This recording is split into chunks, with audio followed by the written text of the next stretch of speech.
Hello दोस्तों, Ram Ram, good morning, Radhe Radhe, जय श्री कृष्णा। कैसे हैं आप लोग? आशा करते हैं आप लोग स्वस्थ होंगे, मस्त होंगे। हम भी अच्छे हैं, हमारी फैमिली भी अच्छी है। एक प्यारे से दिन की शुरुआत हो गई, एक प्यारे से ब्लॉग की शुरुआत हो गई। आप सभी लोगों का देवेंद्र के घर संसार में स्वागत है। भगवान से प्रार्थना करते हैं कि आप लोग बहुत बहुत बहुत अच्छे होंगे, अपने जीवन में खुश होंगे और अपनी ज़िंदगी में आगे तरक्की करते रहें। हम तो बस ईश्वर से यही प्रार्थना करते हैं। तो आज है 14 जनवरी और मकर संक्रांति का दिन है। तो आज सभी लोगों को मकर संक्रांति की बहुत बहुत शुभकामनाएं। हैप्पी खिचड़ी। चलिए, हमारे सुबह के काम सारे हो गए हैं, बस मट्ठा भाना रह गया है, क्योंकि आज बहुत काम है। आप लोग समझते ही हैं, एक घर में कोई भी त्यौहार हो तो कितना ज़्यादा काम हो जाता है, और मट्ठा भाना बहुत ही बड़ा काम है। तो बस हमने मट्ठा भा लिया है और अब घी निकाल लेते हैं। सुबह झाड़ू पोंछा जी सारे काम हो चुके हैं। भैंस का भी काम हो चुका है। इधर हमारी सारे काम हमारे निपट चुके हैं। तो बस अब हम पहले घी निकालेंगे और उसके बाद देखते हैं कि और क्या काम होना है।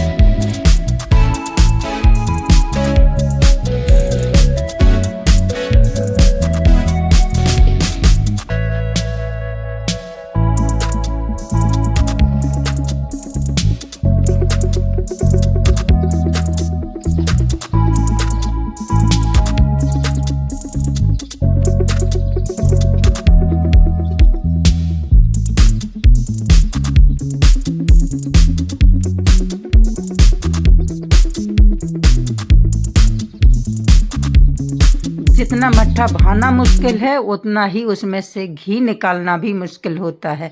लेकिन घर में बनाते हैं तो सारी चीज़ें शुद्ध और बिल्कुल अच्छी साफ़ सुथरी मिलती हैं। बाहर से लेकर के आओ तो कैसा मिलता है, क्या होता है, पता नहीं। इसीलिए अपने घर में ही बनाओ तो ये सारी चीज़ें बहुत ही हेल्दी होती हैं। और जो इसमें घी में जो एक्स्ट्रा मट्ठा है, तो उसको इस तरीके से निकाल लेते हैं जो हमारी दादी नानियाँ बनाया करती थी। उसी तरह से हम भी सीख गए हैं। बस थोड़े थोड़े से सब कुछ अब धीरे धीरे सीख जाते हैं। गृहस्थी है तो इसमें ये सारे काम आने ही चाहिए, क्योंकि दूसरा करने वाला तो घर में कोई है नहीं। तो बस मट्ठा हमारा तैयार, घी हमारा निकल आया है, मट्ठा हमारा भम चुका है। अब हम इसमें से कुछ निकाल करके रख लेंगे, उसे रख देंगे धूप में। तो वो क्या होगा, वो खट्टा हो जाएगा। अभी बिल्कुल भी खट्टा मट्ठा नहीं होता, बिल्कुल अच्छे से ऐसा बिल्कुल भी खट्टा नहीं होता। और धूप में रख देंगे तो ये थोड़ा सा खट्टा हो जाता है। तो बस इसको निकाल लेते हैं। तो हम इसी तरह से निकाल रहे थे और अपने हाथ से ही काम बढ़ा लिया है। किसी बर्तन से निकाल लेते तो आसानी रहती, लेकिन हमने इसी तरह से सोचा कि इसी तरह से निकल आए। लेकिन वो ज़्यादा मट्ठा है तो और हमसे निकला नहीं और फैल भी गया है। तो पहले हम इसमें से निकाल करके मट्ठे को ढक करके धूप में रख देंगे, तो वो थोड़ा सा खट्टा हो जाएगा। और बाद बाकी का हम चढ़ा देंगे चूल्हे पर, तो वो बस फट जाएगा। तो ये काम हमारे निपट गए हैं। अब इसके बाद ये और भी काम करने होंगे। जैसे ये बर्तन है तो बर्तन साफ़ करेंगे, मथनियाँ को धो करके रखेंगे। ये बहुत काम हो जाते हैं। दाल भी रखी है धुलने के लिए, तो उसको भी धोना है। तो बस पहले हम इसको चढ़ा देते हैं और इसको अच्छी तरह से साफ़ कर देते हैं। हस्बैंड जी चूल्हा जला रहे हैं, तो बस उसी पर ये रख देंगे और हम अपना और काम कर लेते हैं। देखिए कितने सारे बर्तन हो जाते हैं, दूध के, घी के, दही के। तो बस इन्हें मांजने में बहुत टाइम लग जाता है। तो गर्म पानी से साफ़ करेंगे तो बहुत आसानी से साफ़ हो जाती हैं। तो पहले बर्तन धोएंगे, उसके बाद और काम करना है।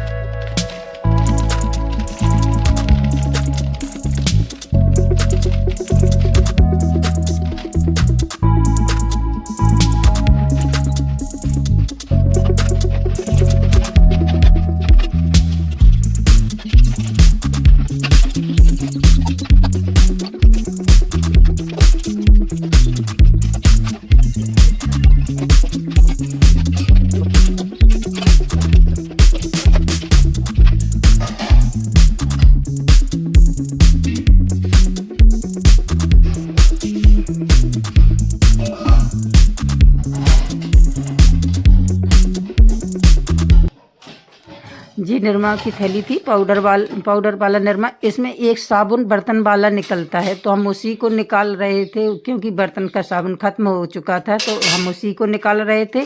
हम सोच रहे थे कम फाड़ना पड़े, लेकिन उसको ज़्यादा ही फाड़ना पड़ा, तभी जा कर के निकला है। तो आप करेंगे बर्तन साफ, क्योंकि चिकने बर्तन हैं तो ये आसानी से नहीं धुलते हैं, और गर्म पानी से धो लेंगे तो ये अच्छे से साफ़ हो जाएंगे। दूध घी के सारे बर्तन बहुत ही अच्छी तरह से साफ़ सुथरे रखने चाहिए, तभी ये सारी चीज़ें अच्छे से होती हैं, क्योंकि अपन को ही तो इनको खाना है, तो हेल्दी।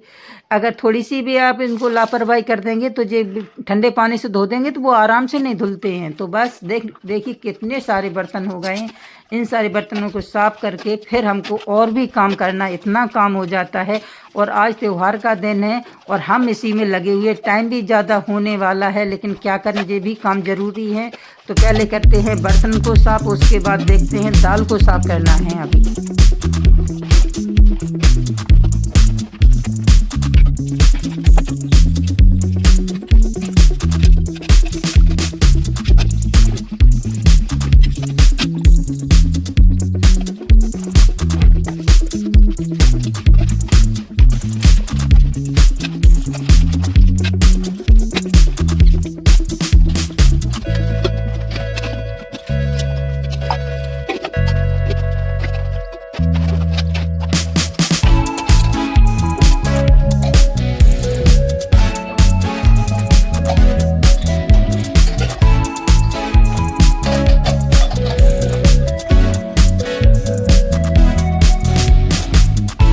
बर्तन धुलने में बहुत टाइम लगता है, क्योंकि ये सारे चिकने बर्तन होते हैं। अब इनको इकट्ठा कर देते हैं, जो ज़रूरत है वहीं जा कर के रख देते हैं। और अभी खाना पीना बनाएंगे तो उसमें भी बहुत बर्तन लगते हैं, तो पहले सारे बर्तन अपने इकट्ठे कर लेते हैं, जो जिसकी ज़रूरत है वहीं रख देते हैं। और जा कर के अभी और भी ज़रूरी काम करना है। देखिए ये मथनियाँ, इसको भी धो कर के रखना है, क्योंकि इसको भी अच्छे से गर्म पानी से साफ़ कर देंगे। हल्के हल कर देते हैं तो अच्छे से साफ़ हो जाती है। अगर इसमें मट्ठा रख देंगे तो इसमें से बदबू आने लगती, तो हम इसको हर रोज़ जब मट्ठा भाते हैं तुरंत रिता करके ही उसमें से इसको साफ़ कर देते हैं, तो ये अच्छे से साफ़ भी हो जाती है। नहीं रखी रहेगी तो ये इसमें से थोड़ी सी बदबू सी आने लगती है, इसीलिए इसको गर्म पानी से अच्छी तरह से साफ़ कर देते हैं।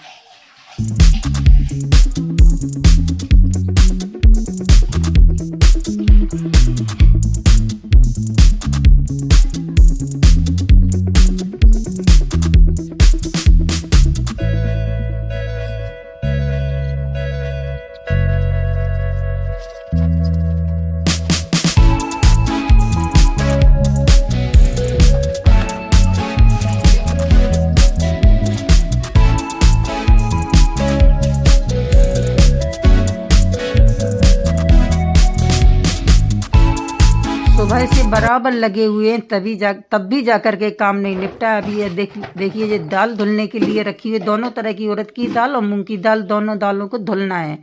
इसमें से जो उसके छिलके हैं उन्हें निकालना है। तो पहले पानी भर लेते हैं, ताज़े पानी से अच्छी तरह से छूट जाते हैं। तो बस उसमें पानी भी ज़्यादा लगेगा, क्योंकि हमको जिस तरीके से साफ़ करना आता है तो इसमें से ज़्यादा पानी लगता है। या आप किसी ऐसे दरदरे सी चीज़ पर इसको अच्छे से, पहले जो बांस के सूप आते थे उन पर भी कर देते, या पहले जूट वाले बोरे आते थे जो घर पर बनाते थे सन के, उन पर भी करते थे। लेकिन अभी वे सारी चीज़ें घर में अब ख़त्म हो चुकी हैं, तो अब इस जुगाड़ से ही काम चलाना पड़ता है। तो इसको हाथ से मसल करके इनके छिलके निकालेंगे, तो उसमें पानी बहुत ज़्यादा लग जाता है। हम पे तो लगता है, आप किसी पर भी लगता हो ना लगता हो, लेकिन हम पे बहुत ज़्यादा पानी लगता है। तो बस अब इनको साफ़ करना है, पहले इनको साफ़ करके रख देंगे, फिर नहाना धोना है, बहुत काम करने हैं, तब जा कर के निपटेंगे। पहले दाल को साफ़ कर देंगे, और तो हमारे सभी काम हो चुके हैं, केवल दाल को साफ़ करना ही बाकी है। तो बस अब इनको अच्छी तरह से इस तरीके से मल करके इनको अच्छी तरह से इनके छिलके उतार लेंगे, और पानी डाल करके इनको साफ़ करते जाएंगे। दूसरी चलनी में निकाल लेंगे, इससे ज़मीन में नहीं फैलेंगे, और आराम से इनको भैंस के आगे डाल करके आएंगे। तो बस इसी तरह से इनके छिलके उतारते जाएंगे, पानी से इनको रगड़ कर साफ़ कर लेंगे। इन्हें निकालने में बहुत ज़्यादा टाइम लगता है, लेकिन क्या करें, काम तो करना ही है, कितना भी टाइम लगे। और आज त्यौहार है, इन सारी चीज़ों की ज़रूरत तो होती ही है। तो आप समझते हैं, आप लोग भी बनाते होंगे और इसी तरह से आप लोग भी निकालते होंगे। देखिए, लेकिन आसानी से निकल जाते, टाइम थोड़ा सा ज़्यादा लग जाता है, लेकिन साफ़ अच्छे से हो जाती है। तो देखिए, मूंग की दाल हमारी इस तरीके से साफ़ हो गई है। ज़्यादा टाइम नहीं लगा, लेकिन फिर भी उड़द की दाल में ज़्यादा टाइम लगता है। मूंग की दाल के छिलके आसानी से उतर जाते हैं, लेकिन उड़द की दाल के थोड़ा सा टाइम लेते हैं।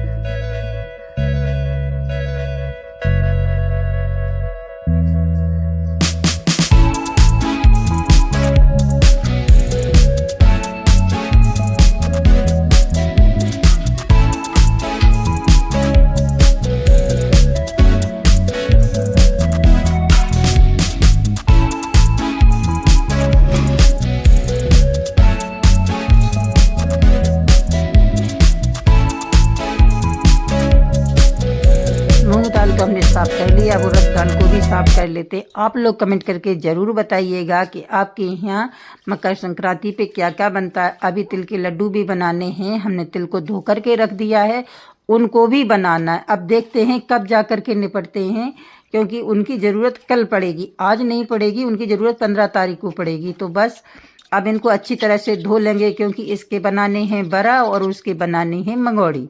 तो बस दोनों चीज़ों को पहले अच्छी तरह से धो करके साफ़ कर लेते हैं, फिर इनको पीसना भी है, बहुत का टाइम लग जाता है। अब देखते हैं कब तक जा कर के निपटते हैं। लेकिन हमारी उड़द दाल भी अच्छे से साफ़ हो गई है, एकदम साफ़ जैसी हमको ज़रूरत थी उस तरीके की, ये अच्छे से धुल गई है।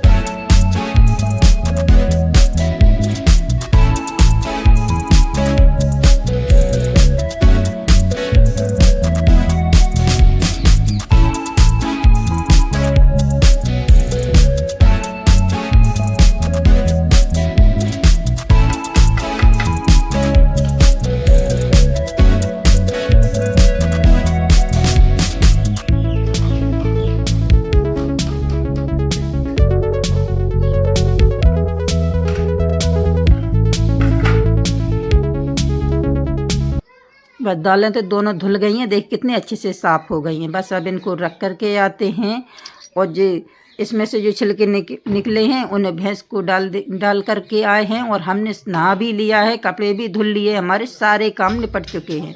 हस्बैंड जी भैंस को पानी पिला रहे हैं, और अभी बहुत टाइम हो गया, कम से कम 11 साढ़े 11 बजने को होंगे, और हमारा अभी कोई भी काम नहीं हुआ। अब चलिए, अब इसके लिए प्याज, धनिया, मिर्ची सारी चीज़ें काट लेते हैं, तब जा कर के फिर दाल को भी पीसना है। अब देखते हैं, अभी लाइट नहीं है, तो अब देखते हैं दाल को, लाइट आएगी तभी जा कर के दाल पीसेंगे। और अब तुझे लग रही है कब जा कर के काम निपटता है, बहुत काम है आज। तो बस हमारे यहाँ तो बहुत सारी चीज़ें बनती हैं, तिल के लड्डू, और जिसकी भी आपको बनाना हो वो अपनी इच्छा के अनुसार है, जो भी आपको ज़रूरत लगता है। आपके यहाँ जैसे होती है, हमारे यहाँ तिल के लड्डू ज़रूर बनते हैं, उसके बाद आप चाहें जो भी बना सकते हैं। तो इसके बनेंगे बड़ा जो उड़द दाल के बड़ा बनते हैं वो, और मंगोड़ी बनेगी मूंग दाल की, और उसके साथ भी देखते हैं क्या बने। पुआ भी बनाने की सोच रहे हैं, अब देखते हैं कि क्या करते हैं, बना पाते हैं या नहीं। आज नहीं बनाएंगे तो फिर कल जा कर के बना लेंगे। तो बस हम इसी काम में बराबर लगे हुए हैं। आप लोगों को हमारे वीडियो कैसे लगते हैं कमेंट करके ज़रूर बताइएगा। आप लोग हमारा वीडियो कहाँ से देख रहे हैं, कौन से शहर, कौन सी सिटी, कौन से गांव से, कमेंट करके ज़रूर बताना, हमको भी तो पता चले कि हमारा वीडियो कहाँ तक जाता है। और इस जल्दी में काम बिगड़ता ही है, हमारे अंगूठा में जा कर के हंसिया लग गया है। जितनी जल्दी करिए उतना ही काम खराब हो जाता है। तो बस हम उसको अच्छे से दबा करके काम कर रहे हैं कि उसमें से जो खून निकलना बंद हो जाए। तो वो बंद हो गया है, लेकिन दिक्कत फिर भी आ रही है। अब ये एक नया काम हो गया है हाथ में, अब इससे काम करने में परेशानी होगी 1-2 दिन के लिए। एक दाहिना हाथ वैसे भी काम नहीं कर रहा था ढंग से, और जो बाएं हाथ में भी लग गई है, लेकिन काम तो करना ही है, किसी भी हाल में करना हो। तो बस ये सारी चीज़ें हमने काट ली हैं। और चलिए अब अब दाल को भी पीसना है। अब लाइट आ जाएगी तब जा कर के दाल को पीसेंगे। अब लाइट अभी तो आई नहीं है, तो चलिए पहले सारे छिलके वगैरह डाल आते हैं, लाइट आ जाएगी तब जा कर के दूसरा काम होगा। क्योंकि बिना लाइट के तो दाल पीसना मुश्किल है, और हाथ की वजह से हम सिलबट्टे पर भी नहीं पीस सकते, नहीं उस पर भी पीस लेते, कोई बात नहीं होती। क्योंकि घर में पहले तो हमेशा उसी पर पीसते आए हैं, लेकिन अभी लाइट आ जाएगी तभी जा कर के ये काम होंगे।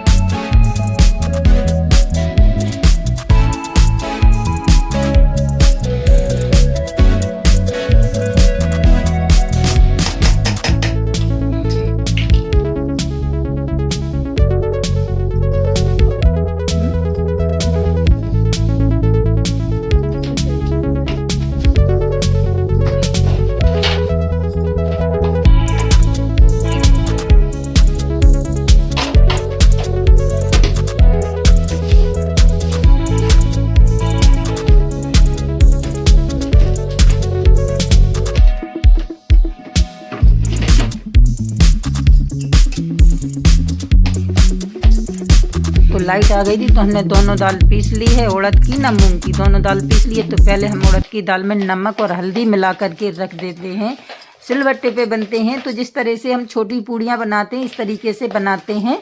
लेकिन अब जिस मिक्सी में पीसने लगे हैं तो थोड़े से अब ऐसे हाथ से ही बना करके डाल देते हैं। थोड़े मोटे बनते हैं लेकिन बहुत ही टेस्टी बनते हैं।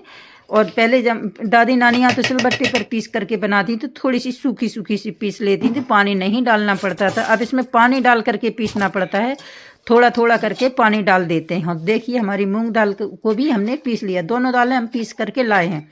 क्योंकि लाइट का कोई भरोसा नहीं है तो बहुत जल्दी जल्दी वीडियो भी नहीं बनाए, इसी तरह से पीस करके आ गए हैं। क्योंकि लाइट अगर फिर चली जाती, और चली भी गई है, बहुत दिक्कत हो रही है आजकल, लाइट परेशान कर रही है। तो हमने उसमें उड़द की दाल में नमक और हल्दी मिला करके रख दिया है। हमारे यहाँ कहती हैं बिना हल्दी के बड़ा नहीं बना जाते हैं, तो हमने मिला दिया है। जैसे हमारे यहाँ दादी नानियाँ बनाया करती थी, हमने उसी तरह से उनको बना करके मिक्स करके रख दिया है। ये रही मूंग की दाल, तो हमने इसमें डाल दिया है नमक जितना स्वाद के अनुसार। और ये हमने सारी चीज़ें जो काट करके रख ली थी, प्याज, मिर्ची, धनिया, लहसुन की पत्ती, अदरक, सब कुछ हमने इसमें डाल दिया है। और इसको अच्छी तरह से मिक्स करके रखते हैं, मिला लेते हैं। दोनों चीज़ों को बनाना है क्योंकि अब टाइम भी बहुत हो रहा है, उसके बाद खाना भी बनाना है। तो पहले मंगोड़ी बना देंगे और खा लेंगे, उसके बाद आराम से फिर खाना बनाते रहेंगे। खाना बनाना थोड़ी लेट हो जाएगा क्योंकि थोड़ा सा नाश्ता सुबह हो गया था, दलिया बनाया था। लेकिन अब इसको अच्छी तरह से मिक्स कर लेते हैं। तो दूध दलिया खा लिया था, लेकिन कुछ भी करिए, लेकिन ये सारी चीज़ों से पेट नहीं भरता। दलिया से तो हो जाता है लेकिन इसमें थोड़े स्वाद के लिए होती है, इससे कोई पेट भर करके नहीं खा सकता। तो फिर इसके बाद खाना भी बनाना होगा। तो हमने इनको अच्छी तरह से मिक्स करके रख देते हैं। और वीडियो बहुत लंबा हो रहा है, तो अब हम इसके बाद का वीडियो आपको कल डाल देंगे। आज इतना ही रखेंगे, ज़्यादा बड़ा हो जाता है तो देखने वाले भी तो परेशानी होती है और हमको और डालने वाले को भी, क्योंकि ज़्यादा बड़ा वीडियो कोई देखने के लिए तैयार नहीं होता है। तो बस जो भी होगा उसके बाद हम आपको कल दिखाएंगे। थोड़ा सा इसमें बेसन मिला देते हैं और इसको मिक्स कर देते हैं। तो बस इसी तरह से बेसन मिलाने से क्या होता है, थोड़ी सी इसमें बाइंडिंग आ जाती है, अच्छी तरह से आपकी मंगोड़ियाँ बनती हैं, नहीं खिली खिली हो जाती हैं, तो फिर वो अच्छी भी नहीं लगती खाने में। तो बस हमने इन सारी चीज़ों को अच्छे से मिला दिया है। अगर आपको हमारे वीडियो अच्छे लगते हों तो लाइक कमेंट ज़रूर करें। चैनल पर पहली बार आए हों तो चैनल को सब्सक्राइब ज़रूर कर लीजिएगा। और देखिए हमने इसको अच्छी तरह से मिक्स कर दिया है। आप लोग ज़रूर बताइएगा कि आपके यहाँ मकर संक्रांति पर क्या क्या बनता है, हमको भी तो पता चले कि क्या होता है। हर जगह का एक अलग अलग रिवाज होता है। और थोड़ी देर के लिए इसको भी फेंट देते हैं, देखिए, पर ज़्यादा नहीं फेंटना है, बस 2 मिनट के लिए इस तरीके से इसको फेंट ले तो इसमें अच्छा सा ये फूल जाता है और आपके बर्फ़ बहुत ही टेस्टी बनते हैं। तो बस हमने इसको भी रख दिया है अच्छी तरह से फेंट करके। वीडियो अच्छा लगे तो लाइक ज़रूर करें। राधे राधे।